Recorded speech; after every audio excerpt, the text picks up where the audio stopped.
Yes. Kasireddy గారు మీ mark స్మైల్‌తో అలా entry ఇచ్చి ఒక స్పీచ్ ఇచ్చేయండి. అందరికీ హ్యాపీ హోలీ అండి. మీడియా మిత్రులకి, ఇక్కడికి ఎంకరేజ్ చేయడానికి వచ్చిన వాళ్ళందరికీ కూడా చాలా చాలా థ్యాంక్స్ అండి. ఏం బ్రో?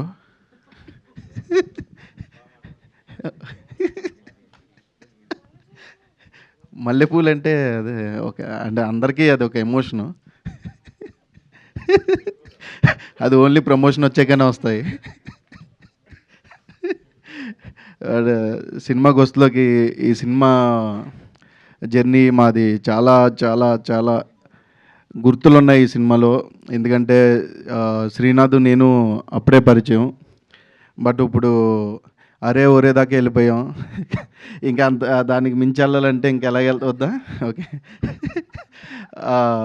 ఈ సినిమా చాలా ఎమోషనల్గా ఉంటుంది. Mansion house Mallesh. ఈ సినిమాలో మాకు ప్రొడ్యూసర్ గురించి చెప్పాలి. ఈ సినిమా గురించి చెప్పేకంటే ఫస్ట్ ఆయన ఎంత ప్యాషనేటెడ్ అంటే పాపం ఒక 2 years నుంచి యూఎస్ వెళ్ళలేదు. మొత్తం సినిమా అంతా ఇక్కడే ఉండి మామూలు జస్ట్ ఏదో మధ్యలో ఇంకా వాళ్ళ ఇంట్లో ఇబ్బంది పెడితేనేనా ఓకే వాళ్ళ ఇంట్లో ఇబ్బంది పెడితే ఇంకా యూఎస్ వెళ్ళలేదు.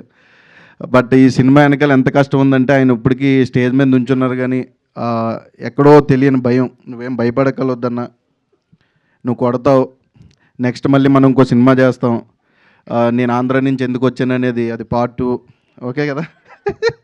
ఆ సినిమా చేస్తాం. సో ఇది చాలా మంచి సినిమా అండి. ఎంకరేజ్ చేయండి ఈ సినిమాని. అండ్ శ్రీనాథ్ మా డార్లింగ్ హీరోగా పరిచయం అవుతున్నాడు. తర్వాత అంటే నెక్స్ట్ సినిమాకి ఇస్తాడో ఎవడో తెలీదు. ఉంటుంది కదా ఫ్రెండ్ రోల్. ఓకే అయితే హ్యాపీ. అండ్ ఈ సినిమా చాలా బాగుంటుందండి. అందరూ థియేటర్కి రండి. రేపు ప్రీమియర్స్ వేస్తున్నారు. సో రేపు అందరూ రండి, ఎంజాయ్ చేస్తారు. చాలా చాలా చాలా అంటే చాలా కొత్తగా అనిపిస్తుంది చాలా రోజుల తర్వాత. తెలంగాణ నుంచి వచ్చే ఒక మంచి ఎమోషనల్ ఫిల్మ్ ఉంటుంది. అందరూ థియేటర్కి రండి, ఎంకరేజ్ చేయండి. Thank you so much.